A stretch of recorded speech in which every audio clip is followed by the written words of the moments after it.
Longtime viewers will know that I don't cover films on this channel. My focus is performing arts history, and so I limit my video topics to the performing arts. Occasionally I'll talk about a film, like in my videos on Turok or Back to the Future, but that will only be one part of a larger conversation about the stage adaptation of that film. However, after 7 years of this channel, I decided to break this rule for one time only and finally make an essay predominantly about a film. I gave my followers on YouTube and Instagram 4 options and asked them to vote.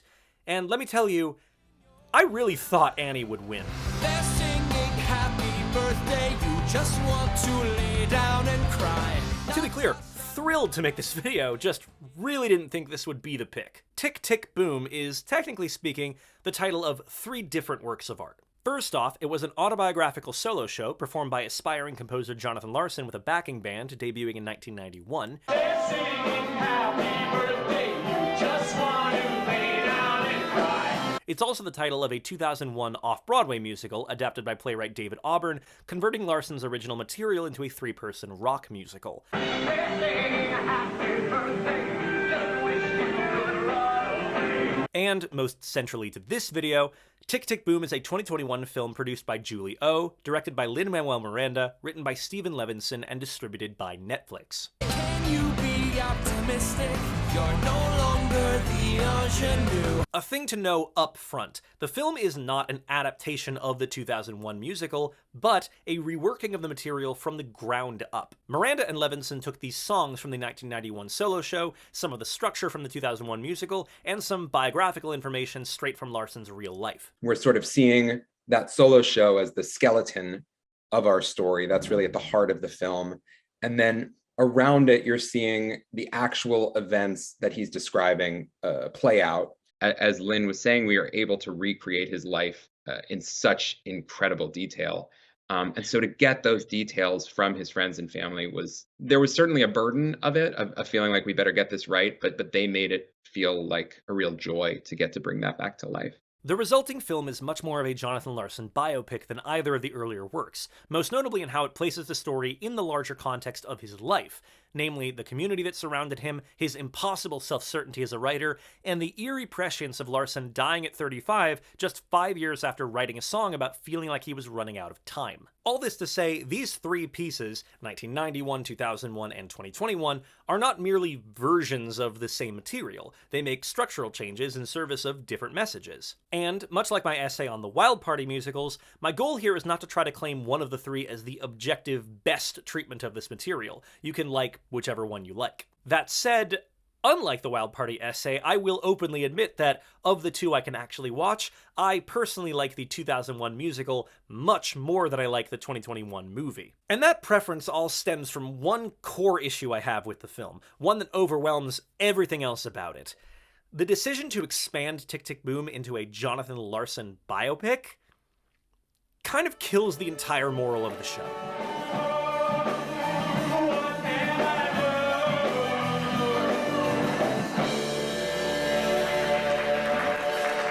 In order to really get into what about the Netflix film is so structurally different, I'm going to have to run through a quick analysis of the 2001 off-Broadway musical. I do this despite the fact that, as I just said, the film is not attempting to be a straight adaptation of that musical. The thesis of this video is not that the film is a bad version of the musical, it's more that comparing the 2 allows me to showcase more clearly the decisions made by both in dramatizing the same basic story. Also, bear with me on this, I'm using bootleg footage of the off-Broadway production, so the video quality is a bit rough.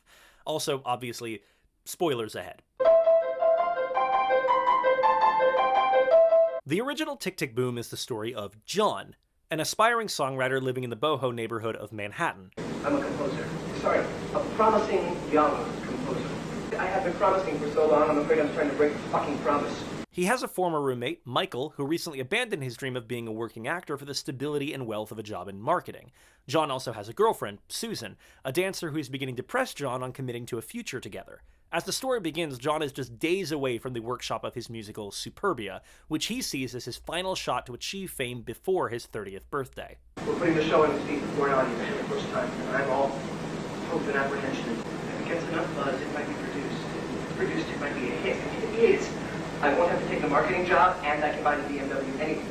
As the clock ticks down, John's relationships to Michael and Susan begin to fray, as the pressure to leave a mark as an artist grows more and more persistent, manifesting inside John's head as a persistent tick, tick, tick. What's important to understand about Tick Tick Boom 2001 is that, despite being about an aspiring songwriter, the musical being workshopped doesn't actually loom that large in the plot. We only hear one song from it, Come to Your Senses, and the context around how the song fits into Superbia is absent.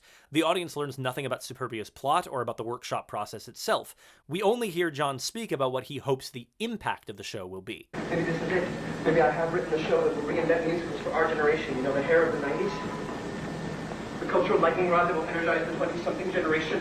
What matters most about the workshop is not what's happening within it, but how it's affecting John's life outside of it. This is fundamentally a story about John's relationships to Michael and Susan, and the threats they represent to John's warped worldview. John sees Michael, someone who traded artistry for stability, as the textbook example of someone who has sold out, abandoning what his heart tells him to do in order to join corporate America and pocket a fatter paycheck. This doesn't initially manifest as anger at Michael himself, since the two are still friends, and John even has a song fetishizing the comforts of Michael's Upper East Side apartment. But as the story goes on, and especially after John callously blows off a job in market research that Michael gets for him to supplement his rent, John begins to project his own anger onto Michael, as the living embodiment of what John's life would look like if he gave up on his artistic pursuits. Financially secure, but creatively bankrupt. As for Susan, she clashes with John on the scale of his ambitions. Susan is beginning to grow frustrated with life in New York City and is pressing John on the potential of moving to Cape Cod.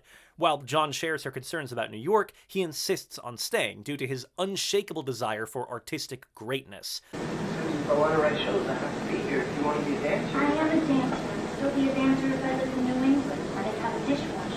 To John, making a career as a musical theater composer anywhere but Manhattan is not enough. While Susan would be happy to be a dancer at any scale and accepts a job to teach dance in Western Massachusetts midway through the show, even that 4-hour commute to Broadway is too much for John to take. There's a very common young artist dilemma within John. As someone pushing at the boundaries of his medium, John sees himself as above the schlock of 1980s commercial Broadway shows. And yet, because he can't accept any level of success less than medium-defining cultural lightning rod, he must stay in New York and must get his show on Broadway or nothing else. Can my show end up here? Is it good enough for Broadway, that magical street of dreams? Is it too good for Broadway, that shameless commercial whore? These pressures, along with the titular sense that John feels he has limited time to achieve his world-shattering success, all compound in the show's middle third to drive Michael and Susan away, leaving John with only the Superbia workshop to place all his chips into. His career, his future, his friendships, and his life up to this point are all wagered on this workshop's success. Which is when we get the show's most brutal development. The workshop is a success. And then nothing comes of it. I mean, does anyone want to move it to the next step? Or the interesting people? Did anybody say, Well, John, everyone was just so intrigued by your talent, and they can't wait to see what happens what next. happens next? Yes, you be sure to keep me up to date on what you're working on. This is the final straw for John. For the first time ever, he has to face the actual possibility of not achieving life-altering success before his 30th birthday. He has to actually reckon with the impossible odds of a career as a composer, all the factors and luck he can't control for, the knowledge that he will have to bash his head against the wall for years and still nothing may come of it. And in that staring contest with fate, John blinks. He runs to Michael, announcing his intention to stop writing. He will sell out. Whereupon Michael tells him to stop being afraid and get back to writing. All this is just for fear, John. You have to take control of it. You have to thank your brain for sharing that fear with North. Well, fear is like North here. You know what I'm working? What the hell do you know about fear? What do you know about anything? I know that I'm sick, and I'm not going to get any better.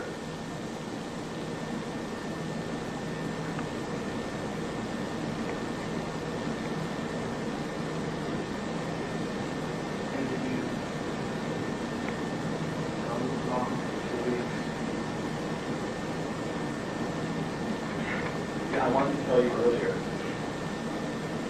I quit. Think of our first summer back from college. We reunited for a joint on the Kennedy Breakwater. And Mike told me he was gay. Chastened by the realization that the deadline he set on his own life isn't actually real, while Michael is now facing an all too abbreviated life, John is forced into a realization that is both hopeful and sobering at once. He does have time. His life doesn't end at 30, it keeps going, and maybe if he's still pursuing his big break at 40 or 50, that might be okay. But importantly, he also realizes that life is brief. Not just in terms of how long he has to make an impact, but how long he has to actually live. With his friends, his community, with Michael, and with Susan. John ends the show at his 30th birthday party, accepting gifts from Michael and Susan and taking the first steps towards rebuilding those relationships. And in that close-knit circle of friends, John feels the pressure he's been putting on himself finally begin to release. The tick-tick booms are softening now. I can barely hear them. And I think if I play loud enough, I can drown them out completely. Now, if you know anything about Jonathan Larson, or if you heard me say in the intro that he died at 35, you may be thinking, wait, how does this ending change if he doesn't have time? And yes, we'll get into that, but that actually hints at one of the things about Tick, Tick, Boom 2001 that helps it to work as a story. It's not really about Jonathan Larson. Okay, well, obviously it is, but it's very careful about what details it includes, and more importantly, which ones it doesn't. Michael and Susan are both based on real people, but their names are fake and the details are changed to emphasize their contrasts with John. Stability versus precarity, ambition versus settling, connection versus isolation.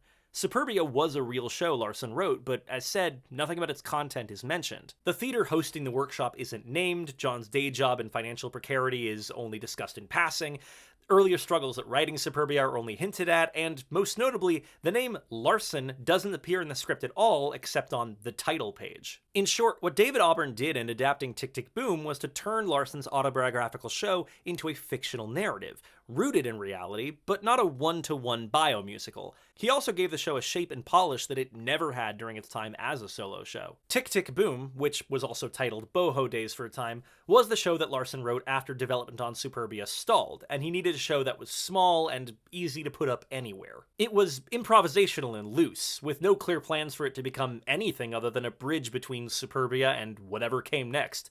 This is also the reason that the show never reached a state that Larson could call done. In preparing the 2021 film, Levinson and Miranda searched Larson's archives and found at least 5 versions of the script, written from 1990 to 1992, all undated, all with different combinations of songs. And there were cuts between them, and some songs would go in and come out.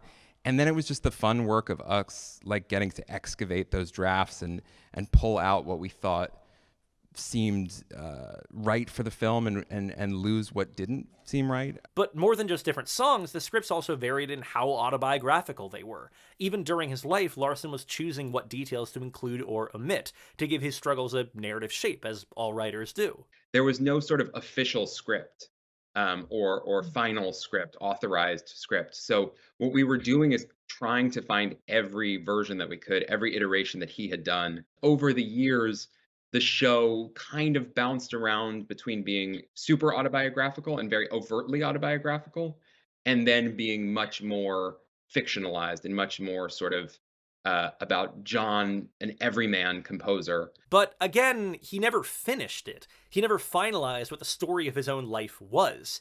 And obviously, in 1991, he didn't know how it ended. You know, the cosmic coincidence that he passes away at the age of 35 on the first night of the first preview of Rent. And for me, the ticking was this unconscious, I've got to get it out now. I've got to get it out now. I don't know why.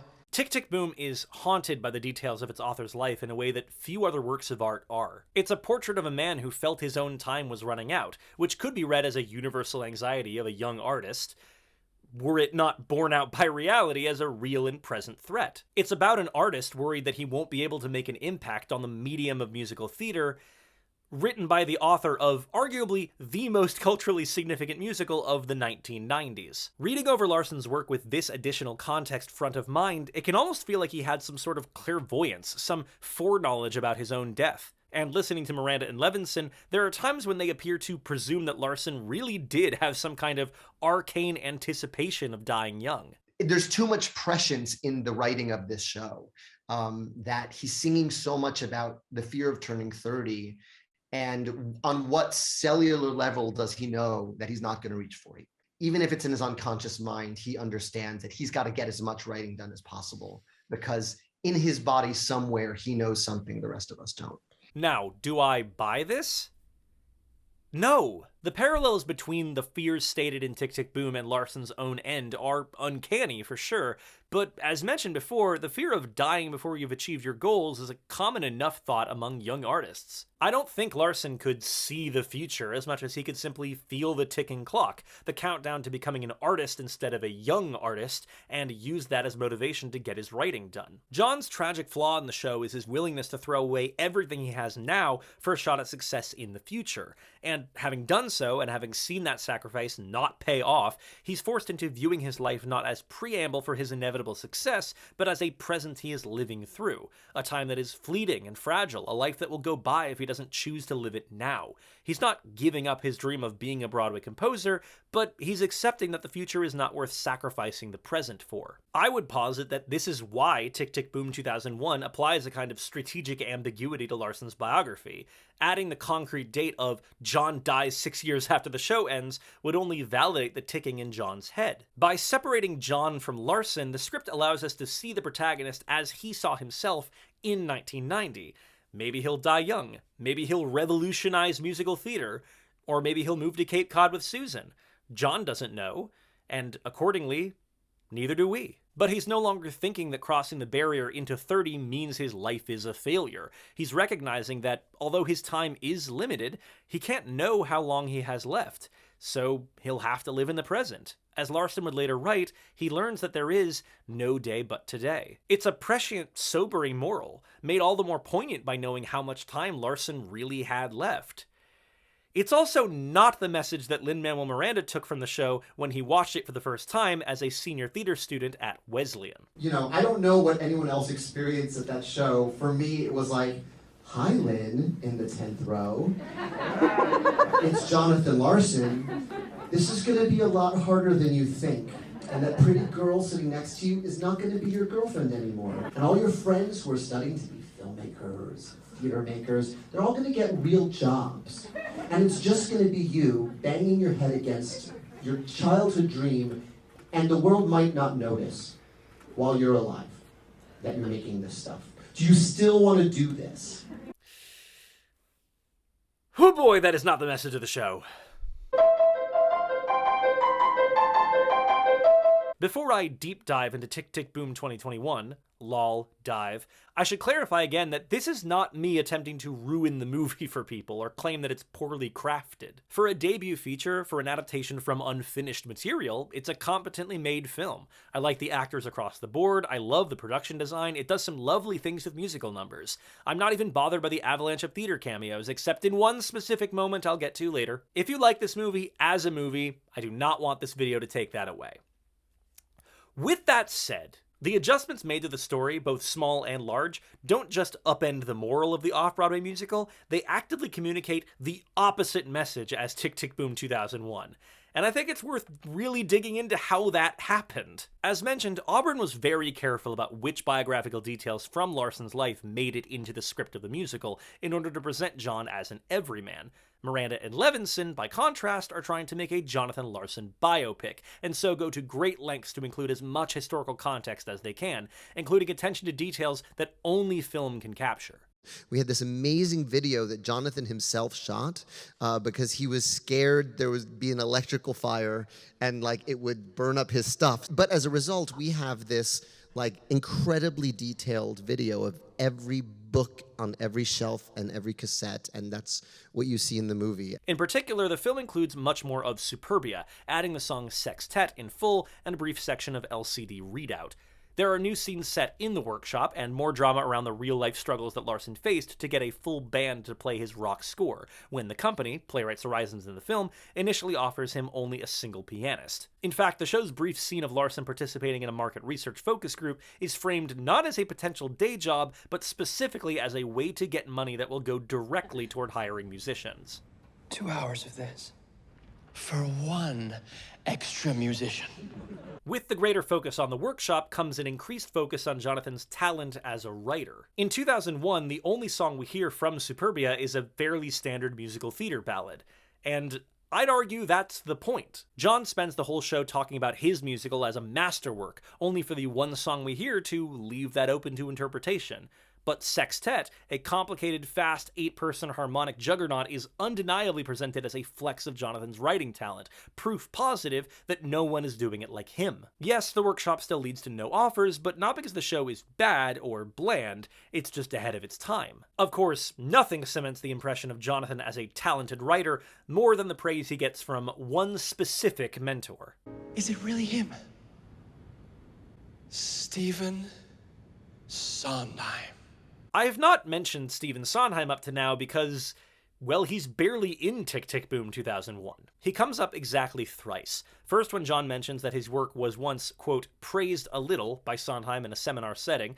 Second, when Sondheim attends the Superbia workshop, though we later hear he left at intermission. And at the end, when Sondheim leaves John a voicemail. John, Steve Sondheim. Rosa gave me your number. Now, to be fair, Sondheim was a mentor to Larson even before Superbia's first full workshops, and it did have more than one, by the way, so expanding him into a full character for the film isn't the worst idea. But this version of Sondheim only serves one purpose: reassuring to the audience that Jonathan is a very talented writer. I think this is a musical that knows exactly what it is. I thought the songs were swell. First-rate lyric and tune. Those 5 words were enough to keep me going for the next 2 years. The scene in the seminar is the one that really gets me. Richard Kind is playing a fictional composite character that represents all the criticism Larson got about Superbia, but he changes his tune the instant Sondheim defends the show. After all, Sondheim can't be wrong, he's Sondheim. It's true that Sondheim was one of Superbia's only defenders, but by making this character the only person to get Jonathan's work, the film is essentially leveraging Sondheim's prestige as a way of telling the audience that Jonathan is objectively talented, and the haters are wrong. So I wanted someone he loved and who loved him to tell you he was important to us. And here he is telling his story. I cringe at biopics that tell you, this is important, this guy was important. With a greater focus on Superbia, there's comparatively less of a focus on John's relationship to Susan. After all, if the film is affirming Jonathan as a capital G good writer, it can't lend support to Susan's perspective that he might want to temper his expectations of success. This is encapsulated in a tiny detail that really bothers me. At the end of the musical, Susan's birthday gift to John is a book of blank staff paper. In my mind, this is a peace offering. She has criticized him throughout the show for prioritizing his work over their relationship, but here at the end, after his big failure, she is acknowledging that he will always have a piece of him that is a composer, even if he's not as successful as he was expecting. While she wants John to find a better work-life balance, she's not asking him to stop writing. But in the movie, we get the setup of the blank staff paper at the beginning, in a scene where Susan criticizes John specifically for his blind certainty that he will succeed. You just quit? Well, no, I just quit. I gave my notice. That's exactly the same thing. I'm allowing myself to be led by love. What? That's beautiful. No, right? In this context, Susan gifting John the staff paper at the end isn't her acknowledging that he will always have a creative spark in him, success or no. It's her admitting that maybe she was wrong to criticize him for quitting his day job out of certainty that he would succeed. In a story that's about Jonathan struggling to prioritize both Susan and his writing, her handing over the staff paper he asked for at the beginning is her saying, "Your art is more important than me, now go write Rent." Now, the obvious counter-argument to this is that Jonathan and Susan may have broken up at the end, but at least Jonathan commits to his other friends, to Michael, to the community around him. After all, the final shot is him back in the diner he quit, surrounded by queer people whose lives he will later dramatize. But let's actually discuss Michael for a minute, because this is another moment where adding more historical context makes Jonathan look worse. As I mentioned, Michael's role in Tick, Tick, Boom 2001 is essentially to be the foil to John's art-focused priorities, of being the person who's sold out. The details of Michael's life outside of that are vague, which makes sense in the context of a story being told from John's POV. Most importantly, Michael being gay, and the idea that he could even be at risk of AIDS, let alone have it, is not brought up at all in the first hour of this 90-minute show. It's a twist. Not just that the information comes out late in the show, but that once it's revealed, it places everything John has been stressing about into a harsher light.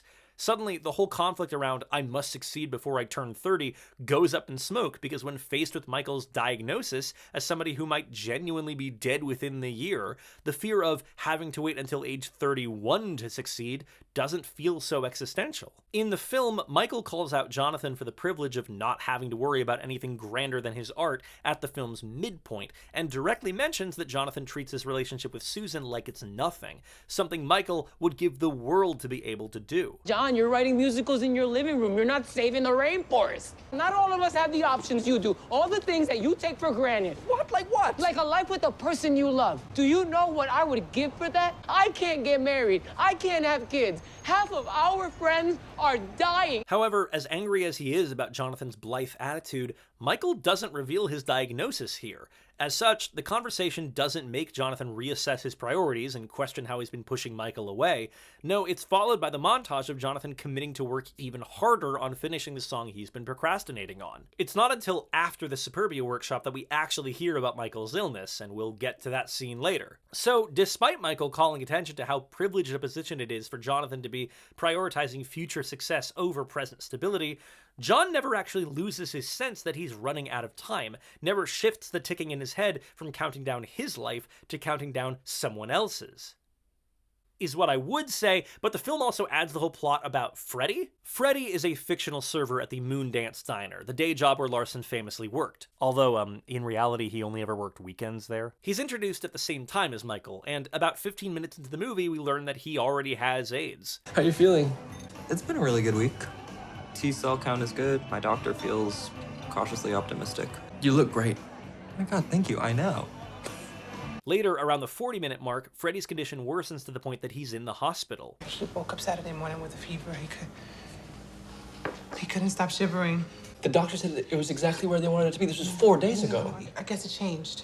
There's another montage midway through the Superbia workshops in which Jonathan is seen visiting Freddy in the hospital, but the voiceover is about how the workshop is pushing everyone away. Not that Jonathan is pushing everyone away to focus on the workshop, it's the workshop's fault. And then, that's it. That's the entire storyline around Jonathan's friends dying of AIDS until we get to Michael's reveal. And this is important to state outright. The story treats the entire AIDS epidemic and the death of Jonathan's friends as an issue that he is conflicted about. I should go to the hospital. When am I going to go to the hospital? I need to write. I need to talk to Susan. I need to see Freddie. I should call Susan. There's not enough time, or maybe I'm just wasting my time. And what about Susan's time? When am I going to talk to Susan? He has too many things he needs to prioritize, and what is a life-altering epidemic to his friends is just another obligation he is prioritizing lower than Superbia. Yes, he feels bad about this, but that doesn't actually give him pause in the way it immediately does in Tick, Tick, Boom 2001. And then, the most insulting part of the entire Freddy plot, he survives! I told Freddie. He's pissed off at your agent. How is he? He should be going home soon. Really? I'm not saying that Freddy should have died, or that, No, Freddy should have died. I can't think of a single reason to include this new plot point other than to force Jonathan into the realization that other people's lives are more concretely on a time limit than his is. I can imagine Levinson and Miranda trying to frame it as avoiding a bury your gaze trope, but the issue with that is that having Freddy survive sucks all of the meaning out of Jonathan's struggle to prioritize him. It retroactively makes the argument that Jonathan didn't actually need distress about visiting Freddy in the hospital, and could have just focused on Superbia instead, because you know, of the two, only Superbia had a real deadline. It also kicks the feet out from under the later reveal of Michael's illness, since we've already seen Jonathan deal with this issue and choose to dismiss it anyway. But again, more on that scene to come. Actually, Freddy does appear one other time in the film, in a scene that's become either the most celebrated or reviled scene in the whole thing, the Sunday sequence. Brunch. Listen, I could quickly tie in the Sunday sequence to the larger Freddy plot in a couple of sentences and move on. But I could also rant about the Sunday sequence for 15 minutes and get completely off track, so I'm going to split the difference. Put 4 minutes on the clock. This is a tangent that I've decided to call... Let's Let's start with a basic question. What purpose does this song serve? Miranda has explained in interviews about his desire to give the song the full orchestration that it never had during Larson's life. My opportunity as a filmmaker is to take Jonathan's solo and turn it into a choir. I can make his song, which he only ever heard with himself at a piano, as full as the end of Act 1 of Sunday in the Park with George. I kept thinking of like those posters. I had one of these as a kid where like Amy Winehouse is sitting next to James Dean, is sitting next to John Belushi, and Marilyn Monroe is in the corner. Like, what is the Jonathan Larson galaxy choir? Also, I'm pretty sure that Lin-Manuel Miranda doesn't know what galaxy-brained means. Like his dream choir. And I wanted him to have sort of a larger galaxy brain moment of he's outside of time. He can pick his future collaborators. And then also kind of building this galaxy brain moment that kind of exists outside of time. And I wanted John to have this galaxy brain moment. But, okay, fine. The intention is to give this song the full Sondheimian, more accurately Tunikian, arrangement. Cool. He also talks about Freddie's inclusion as being the most important part of the sequence. Because that's what he did. He said, and my work belongs here too, and my friends and my community belong in this spectacle. And so he pulls Freddie out. We know Freddie's sick, but not now. Not in this perfect moment. Wow. Freddie's not sick. Freddie gets to stand and be a part of this choir. On a conceptual level, I kind of get what Miranda is going for here, how Larson's work elevated his friends and their lives to the same level as the theatrical greats he grew up admiring. I just don't know how much that comes through when Freddie appears on screen for all of, I counted, 4 seconds. In the midst of a tsunami of cameos from more recognizable musical theater actors. I'll be honest, when I watched the movie for the first time in 2021, I didn't realize Freddie was in it. Plus, we shouldn't ignore Miranda's big leap in assuming what Larson wanted this number to be. In 1991, Sunday was basically a palate cleanser between more serious numbers. In the videos of Larson performing it, you can hear people laughing throughout it. It was a parody. Order! I'll have the salad niçoise and some holly bread. Sunday, for a cool orange juice or a bagel. The 2001 musical includes it as well, where it arguably serves 3 purposes. Humor again. In the blue, silver chromium diner. Establishing John's obsession with Sondheim, and most importantly to me, voicing John's ego. The lyrics are funny, but they're also a clear expression of disdain for the people eating at the diner.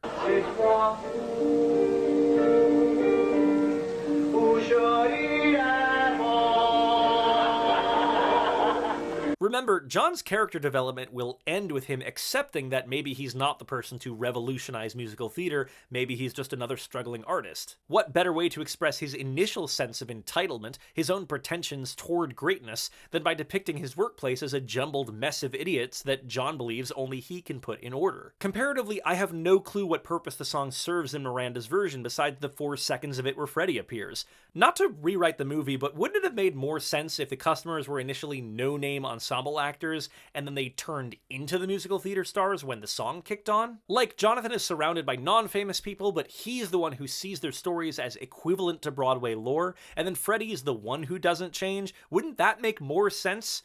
Also, what the hell are the Schuyler sisters doing here? Jonathan is also bringing in collaborators he hasn't met yet. He's bringing in some of the Rent cast. He's bringing in shows that owe a debt to Rent, like Hamilton and Fun Home. Oh yeah, good to know that the only musical that descended from Rent was your own musical, and also Fun Home, I guess. I don't know, man. The easy joke to make about the scene is that Miranda just burned through his Rolodex in order to show off how many famous actors he knows, and on a deeper analysis, that's still pretty much my takeaway. You know, I burned up my Rolodex. And I called, beginning with the great Bernadette Peters. I can respect Miranda trying to honor Larson's work, but by expanding it into such a massive spectacle, it loses the self-critical heart of the original. That sentence could be the whole video, honestly. It's impossible to discuss Tick, Tick, Boom 2021 without discussing how the idea of Jonathan Larson has evolved in the time since his death. Not to jump straight to the thesis, but for lack of a better build-up, in the 21st century, Jonathan Larson is no longer just an artist who died before he could fulfill his potential. He's become something like a secular saint in the theater world, the patron saint of struggling writers. The coincidences of Larson's life, death, and legacy are so absurd that they would be dismissed as melodrama if they had not actually happened. I mean, think about it. A starving artist with dreams of becoming the most impactful composer of his generation, who pushes for years to get his work heard despite people ignoring it, who then finally gets an off-Broadway production of his work and then dies literally the morning of the first preview. And then, only hours after his death, the musical he wrote goes on to achieve literally everything he set out to achieve. The Tony, the Pulitzer, the record-setting Broadway run, the cultural staying power, the pro shot, the film adaptation, an entire grant in his honor, his solo show converted into another musical, people like Jennifer Tepper that have dedicated their entire lives to brandishing his legacy. I'm not sure that musical theater history, screw it, theater history, has ever seen such a massive disparity between one person's undersung career and their posthumous legacy. There are other examples of artists dying unappreciated and having their work venerated decades or centuries later. Herman Melville, Franz Schubert, Hilma af Klint, Emily Bronte, Emily Dickinson, and of course, the big one, Vincent only sold one painting, Van Gogh. What makes Jonathan Larson stand out is how immediate it was. Not only that he achieved his fame so soon after dying, but that his death itself, a misdiagnosed aortic dissection, was so sudden and unforeseen. Not to mention, as Tick, Tick, Boom makes clear, he was already publicly wrestling with anxieties about running out of time to make an impact on the world. It's not unique for an artist to worry about that, but Larson's early death and posthumous fame served to retroactively verify those concerns. Almost overnight, Larson's fears about his own legacy were recast, not as common anxieties of a young, ambitious, and unproduced composer, but as the justified pretensions of an unrecognized genius who had an almost supernatural foreknowledge of his impending early death. And in light of this, we get Miranda and Levinson's interpretation of the titular Tick, Tick, Boom. I've said it before, it feels like we came up with the title Tick, Tick, Boom to be ironic. You know what I mean? After the fact, like, oh, wouldn't it be interesting if this young composer knew he was running out of time? But we didn't come up with any of that. None of that is from us. That's all John. John wrote a show called Tick, Tick, Boom. John is the one who was obsessed with this idea of running out of time, and we just put that on screen. He never stopped believing in the value of what he had to say. He knew that he had something urgent and important to say, and he knew that he could change theater forever. The thing is, this reading only really works if you agree that Jonathan Larson was a genius, that there was something inherently brilliant within him that he had to get out before he died. And look, talent is subjective. I'm not here to make the call on whether Larson was or wasn't a genius. Personally, I'm a little averse to the idea of individualized genius because it feeds into a kind of Ayn Randian idea of ethical egotism, that there are certain people that are just born better than everyone else, and all us normies should recognize that and just get out of their way. But I do think that if we are to label Larson as a genius, and in particular a genius with a time limit, we are implicitly giving him permission to pursue his art above all else. Specifically, above Michael and Susan. Lin-Manuel Miranda might not like it when a movie tells you that its protagonist is brilliant, but Tick, Tick, Boom 2021 certainly paints Larson as the forward thinker and everyone else as the establishment. You see it in Ira Weitzman telling Jonathan he doesn't need a full band and then changing his tune after he hears the synth added in. You were right, I know. You see it in Jonathan's dismissive attitude towards the other members of the marketing focus group. This could be the rest of my life. You see it in Jonathan failing to pay his electric bill, and that being framed not as a personal failing, but as a catalyst for him to go to the pool and write Come to Your Senses. But most notably, you see it in that insufferable framing device. Lately, I've been hearing this sound. Everywhere I go, like a tick.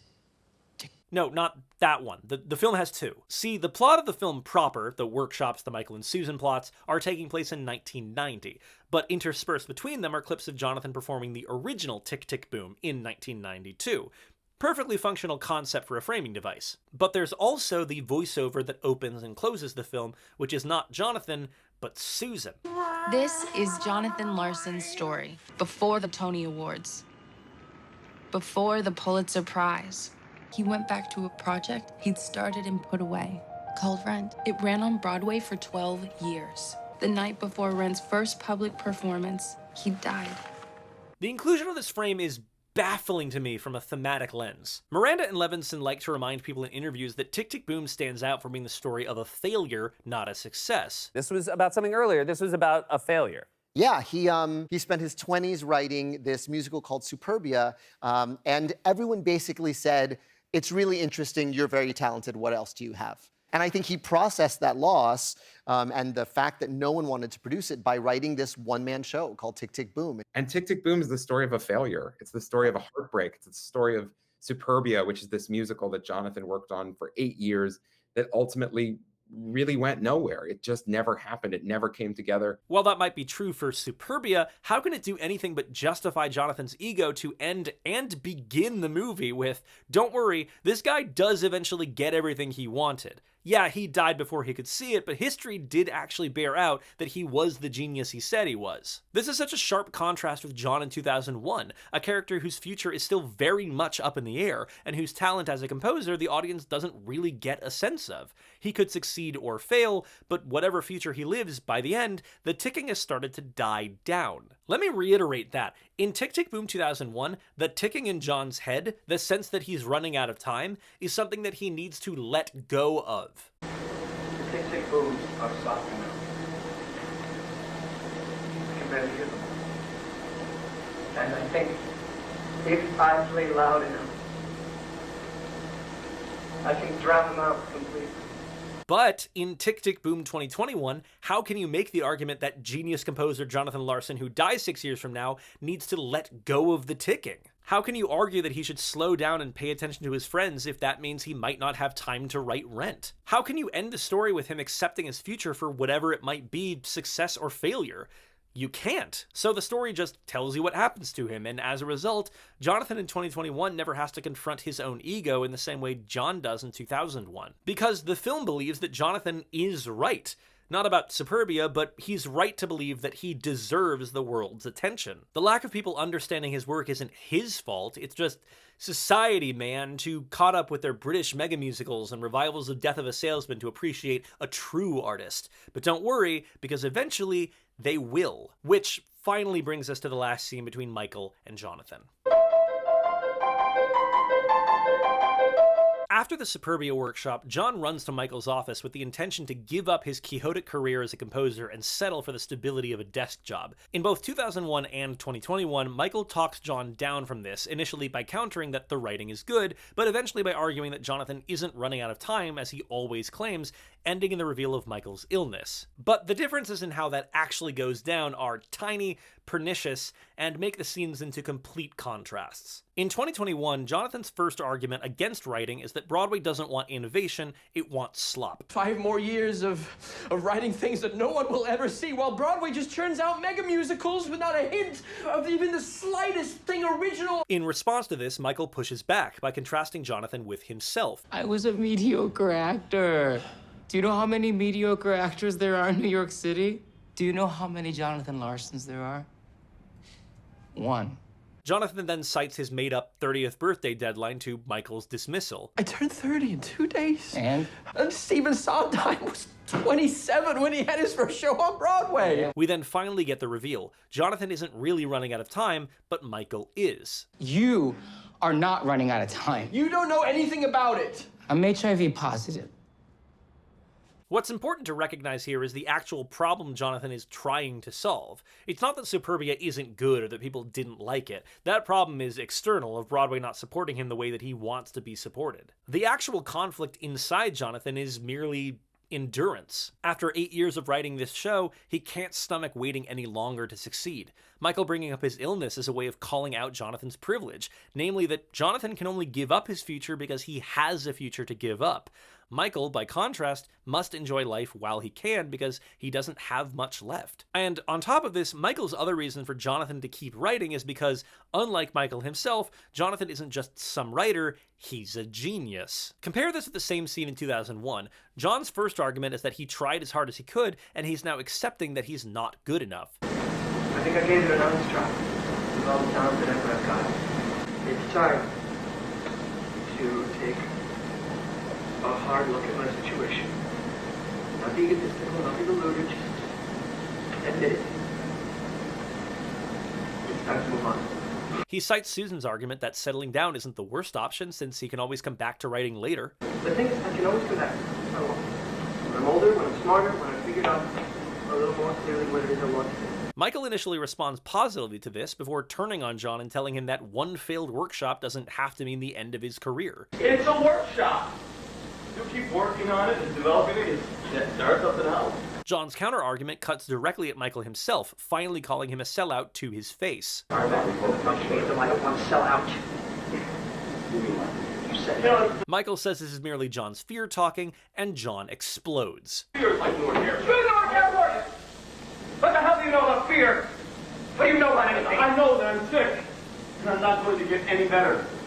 Here, the conflict being diffused is much more complicated. John doesn't believe he can succeed, but he still believes that he's above selling out. His planned departure from the industry allows him to reframe his failure to change the world as the world's refusal to allow him to change it. In effect, it's him telling the theater world that they're not firing him, he quits. But the anger at the industry is one thing. The other part of it is John's anger at himself. John wants success. He wants the BMW. He wants everything he sung about in No More earlier in the show. But John wants to achieve that success through his writing, not by leaving it. So that anger at his own failure gets redirected at Michael, someone who has made every compromise John hasn't been willing to make, and in doing so has achieved the superficial success that John always wanted. There's a sense of unfairness that someone like John doesn't get rewarded for having the tenacity to pursue his art, while people like Michael somehow find it so easy to abandon their artistry. Michael is right to call out John's anger as rooted in fear, and also correct to point out that John's fear of not being a brilliant artist is nothing compared to Michael's fear of dying. These two versions of the same scene inform the interpretations of the 11 o'clock number that follows both of them. Why? The song recounts milestones from John's life with Michael, a talent show at age 9, a school musical at 16, their current separation at 29. Throughout it, there's a clear contrast made between the vibrancy of the memories John has with Michael compared with the isolation he feels now, focusing all his attention on his career. It's a little open-ended, the kind of song that could vary based on performer, but my interpretation is that when John sings, What a way you spent the day. I'm gonna spend my time this way. what he's committing to is the present in all its forms. Rather than constantly living for the future about what the workshop will do for his career, the achievements he will make, the impact he will have, faced with a limited amount of time with Michael and an uncertainty about what shape his songwriting career will take, John makes the decision to take things day by day, to let go of the fear of the future, to allow the pressure of the tick-tick-ticks to go away. Why in 2021 contains the same lyrics, but given the context that precedes them, it tells a different story. Jonathan is chastened by the realization that he has more time left than Michael has, but given that he has never had to let go of his own belief in his brilliance, and that Michael has just confirmed that brilliance to his face, Jonathan knows exactly how he wants to spend the day.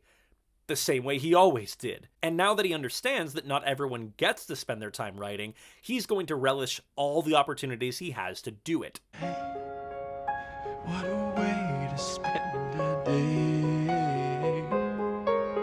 And then I was a senior in college when I saw the off-Broadway version of Tick, Tick, Boom. It felt like a message in a bottle just for me. It was just sort of like, oh, you want to write musicals, huh? It's going to be a lot harder than you think. Those people you came with are going to get real jobs, and you're going to be the only one banging your head against the wall while everyone else grows up. But if you want to do it, it's a great way to spend the day. In the scene that follows the song in both adaptations, Jonathan receives a voicemail from Stephen Sondheim, congratulating him on the workshop and encouraging him to keep going.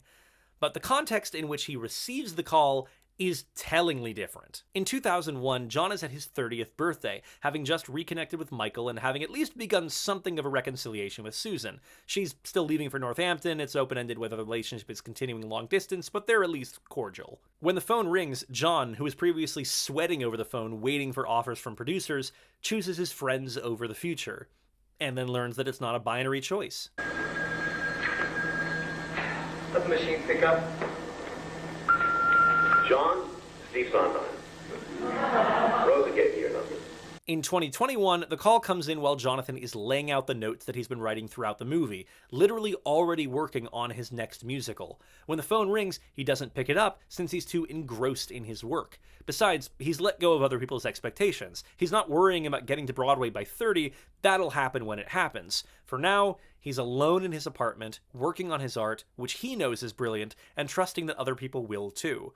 After all, Sondheim likes him, and Sondheim isn't wrong. I didn't get a chance to speak with you after the reading, but I just wanted to say it was really good. Congratulations. The main thing, though, is that it's first-rate work and has a future. And so do you.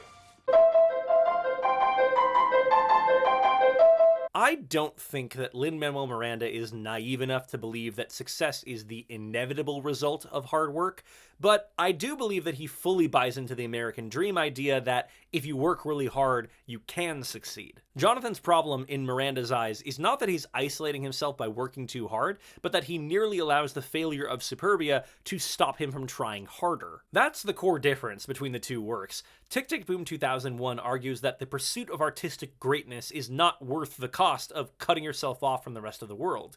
Tick, Tick, Boom 2021 argues that cutting yourself off from the rest of the world is the cost of pursuing artistic greatness. Your girlfriend might leave you, and all your friends might die of AIDS, and the power might go out, and no one but Sondheim will like your show, but in the end, it's worth it. Because maybe your genius will win you a posthumous Pulitzer and set a Puerto Rican high schooler on the path towards fulfilling the destiny you never got to live out. When I think about the myth of Jonathan Larson, I think about all the young composers, writers, actors, artists who have also not succeeded, who are also working on unfinished masterpieces, who also have dreams of upending the entire paradigm of American theater. I think about them watching the movie of Tick, Tick, Boom and seeing the vision of Larson, the composer who believed that he was owed success to such a degree that he wrote a whole solo show trying to let go of that feeling. And I hear them say, deep in their hearts, that's me. I'm also a genius, but no one knows it yet. And if Jonathan Larson's hard work paid off, then my hard work will inevitably pay off too. This is a movie about failure and getting back up. And his masterpiece is ahead of him. And it's hopeful because maybe so is yours. Which is, to be very clear, the opposite message of Tick, Tick, Boom 2001. Anyone pursuing theater in a professional capacity knows that the odds of success are absolutely terrible. The chances to succeed as an actor are low, and the odds of getting a play produced as a playwright are even worse. Only a few writers can get produced, and of those even fewer get produced in New York, and of those only a handful get produced on Broadway, and of those only a select few in a season become hits, and of those, only a few in a decade shape the landscape of the art form. And as anyone who has criticized a Broadway musical will tell you, it's not merely quality that elevates a script to the largest stage. There's always an element of luck, of something that you as a writer can't control for. I can't speak for all writers, but I can speak for myself in saying that my own maturation as a playwright involved grappling with those odds. The very, very, very real possibility that I could do all the work of being a playwright, writing my scripts, editing them, sending them out, networking, and still come up short. Maybe my work just isn't good. I mean, I think it's good, but every playwright thinks their work is good if they're sending it out. Pursuing a career as a writer involves an immense amount of faith, of believing that your big break could be just around the corner, or that this small reading might lead to something bigger down the line. But importantly, it also involves a corresponding amount of humility, of accepting that you might not be what someone is looking for, that the luck might not go your way, that no one, regardless of their talent, is owed a career in the arts. John's tragic flaw, at least at the start of Tick, Tick, Boom 2001, is his belief that his hard work and inherent talent have earned him success and acclaim, and that the world withholding those achievements from him is a personal slight and a cosmic injustice. But as the story goes on, he matures. He lets go of his ego, he accepts the impossible odds of success, and makes the decision to keep writing anyway. Is that what the real Jonathan Larson did? I can't say for sure, but if he was anything like the version of himself that he wrote in Tick, Tick, Boom, then perhaps he would have taken the globe-spanning success of Rent on the chin a little bit. A future he'd once believed he had earned, now seen as the result of the roulette wheel of fate.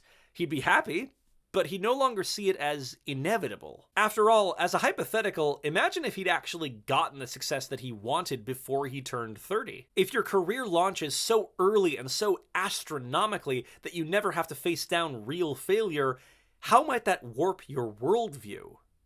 You think about the idea of him saying Sondheim had his first show at 27. So I was wondering, where were you before you turned 30 in that mindset? Was 30 an interesting number for you as well? Yeah, well, it was interesting to me because of Tick, Tick, Boom. You know, that show loomed so large in my imagination, and In the Heights was running at the time. And, you know, so much of it makes me think of Aaron Burr's lyric, if there's a reason I'm still alive when, you know, the people I love have died. Like, why am I, like, why do I get to be here, and why isn't Jonathan Larson 61 years old? By age 30, Jonathan Larson was the author of a musical that had been heard 5 times across various readings, could count Sondheim as a supporter of his writing, and was working on material for a new solo show that would discuss his struggles to get his career moving up to that point. By age 30, here is some of what Lin-Manuel Miranda had achieved. His first musical, In the Heights, had opened on Broadway 2 years prior and had already recouped its investment, along with winning the Tony for Best Musical, the Grammy for Best Musical Theater Album, and being a finalist for the Pulitzer Prize for Drama. He was invited by Stephen Schwartz to contribute 2 songs to a revisal of his musical Working, and invited by Stephen Sondheim to translate the lyrics of West Side Story into Spanish for a Broadway revival. He had co-founded the rap group Freestyle Love Supreme, he received an honorary degree from Yeshiva University in Washington Heights, and he had performed the opening number from his next musical at the White House Poetry Slam. Oh, and he'd gotten married. I don't want to armchair diagnose Lin-Manuel Miranda, and I certainly don't think that his life needed to reflect Jonathan Larson's one-to-one in order for him to direct this movie. But I will say that in terms of understanding the universal starving artist feeling that the world doesn't care about your art as much as you do, I'm not sure Miranda ever had to face the same crushing realization that John does. Miranda first saw Tick, Tick, Boom off-Broadway as a senior at Wesleyan, by which time In the Heights had already been produced once, and he was talking with director Tommy Kail about expanding it. You've already heard Miranda's initial undergrad-senior interpretation of the show, his belief that it was essentially throwing down the gauntlet to him, challenging him to consider how much he really wanted this career. Within 7 years of seeing the show, just a little longer than it took Larson to give up on Superbia, he was a produced composer on Broadway. All that hard work paid off with interest less than a decade later. And it's only gotten bigger since then, with Miranda becoming inarguably the most famous and influential Broadway composer since, well, arguably Jonathan Larson. With one crucial difference, Miranda lived to see it happen. He never gave up his initial dream, and against all odds, it happened for him, bigger than he could have imagined. And for that reason, Lin-Manuel Miranda was perhaps the single worst choice possible to direct a movie about an artist accepting that the world doesn't owe him attention for his art. Julie O, my producer, who had seen me perform as Jonathan in a City Center production of Tick, Tick, Boom in 2015, and said, I have the rights to Tick, Tick, Boom. And I said, your search for a director is over. I'm the only person who can make this movie. I don't mean to imply that Miranda's shattering success with Heights and Hamilton meant that he was incapable of making a work about the unfairness and lies of the American dream, but if he was capable of it, then Tick, Tick, Boom 2021 isn't it. And he stands in contrast with another composer that lived to see himself evolve from a struggling artist into a verifiable god of the theater, a young upstart named Stephen Sondheim. And it was at age 60, post-Pulitzer, post-Tonys, and the same year Larson turned 30, that Sondheim wrote Assassins, and its climactic evisceration of the American dream. Rosa, hold on. So what am I supposed to do now? You start writing the next one. And after you finish that one, you start on the next. And that's what it is to be a writer, honey. You just keep throwing them against the wall and hoping against hope that eventually something sticks. If you can do what you want to, then you do the things you can. You gotta try again, like they say. You gotta keep on trying every day until you get a prize. Until you get a prize. Until you're heard. Mustn't get discouraged. Spread the word. Mustn't give up hope. Up to you. Don't say what you choose. Never gonna happen. Spread the word. You can always get a prize. You can always get your dream. There's a question I've been kind of skimming over throughout this video, which I've mentioned obliquely but never dealt with head on.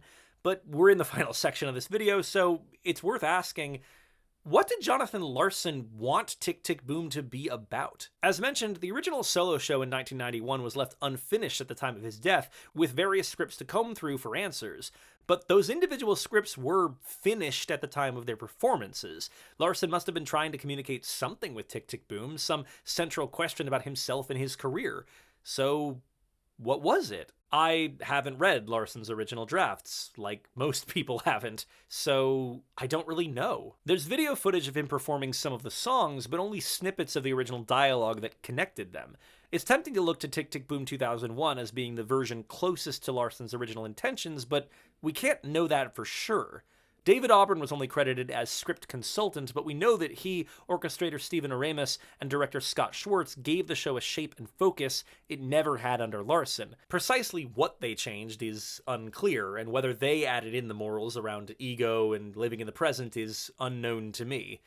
I mean, if they did, it certainly makes Larson look better than he does in the film. For my part, I'm not one to look at an author's fictional work for evidence of autobiography, but reading Rent, you certainly see Larson still wrestling with the difference between selling out and financial security, so perhaps it wasn't something he had fully worked through yet. Mark Cohen, Alexi Darling from Buzz-a-Line. Oh, that show's so sleazy. What I do know is that by the end of his life, Larson had one finished musical, several unfinished fragments of musicals, and a whole corpus of unrealized projects and trunk songs.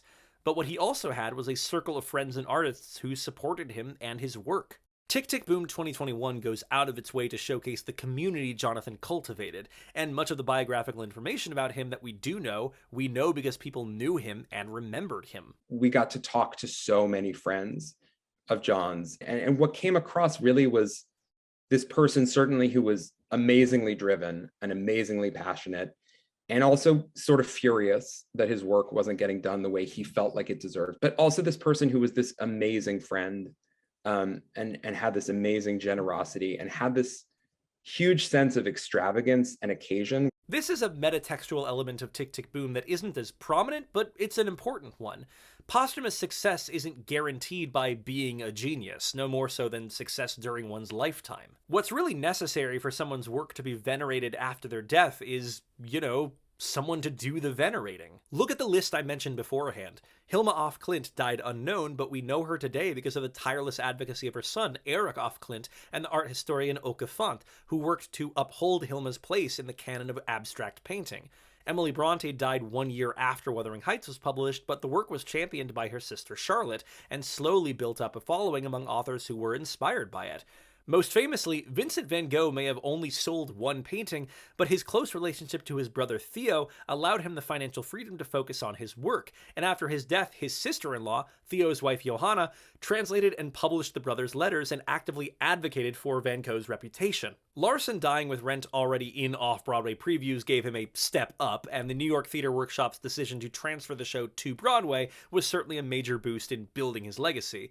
But he had close friendships. His girlfriend, Janet Charleston, the inspiration for Susan, who he was still dating at the time of his death, spoke warmly of him and continued to champion his work after he died. Victoria Leacock, who helped to produce the original runs of Tick, Tick, Boom, was the one to reach out to David Auburn and propose the 3-actor rewrite of the show. Most notably, Jonathan's immediate family, his father Alan, his mother Nanette, and his sister Julie, founded the Jonathan Larson Performing Arts Foundation, which hosted benefit concerts and handed out grants to aspiring musical theater composers. Julie Larson is also an executive producer on Tick, Tick, Boom 2021. I understand that this element of Larson's legacy was something Miranda wanted to capture in the film, which is why he added the song Boho Days, a relic from the 1991 show, to the party scene, to showcase Jonathan's electric personality.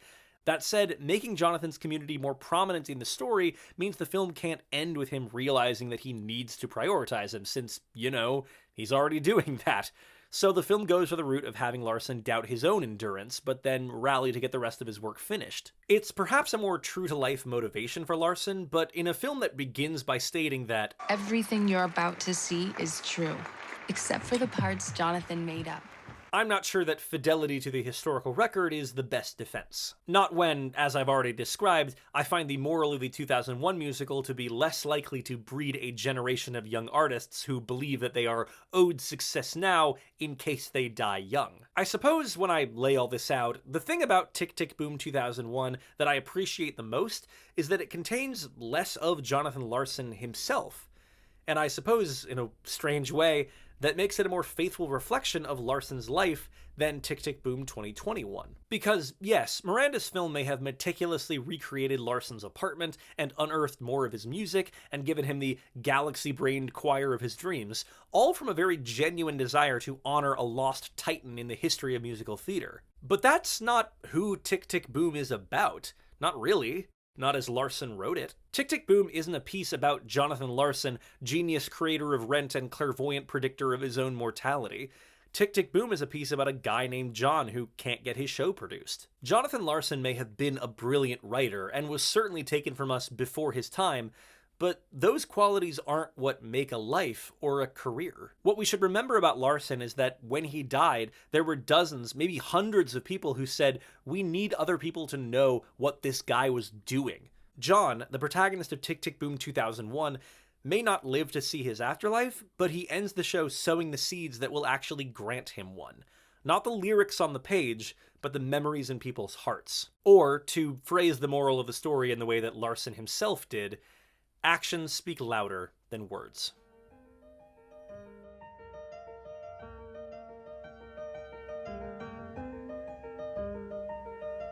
Why do we play with fire? Why do we run our finger through the flame? Why do we leave our hand on the stove?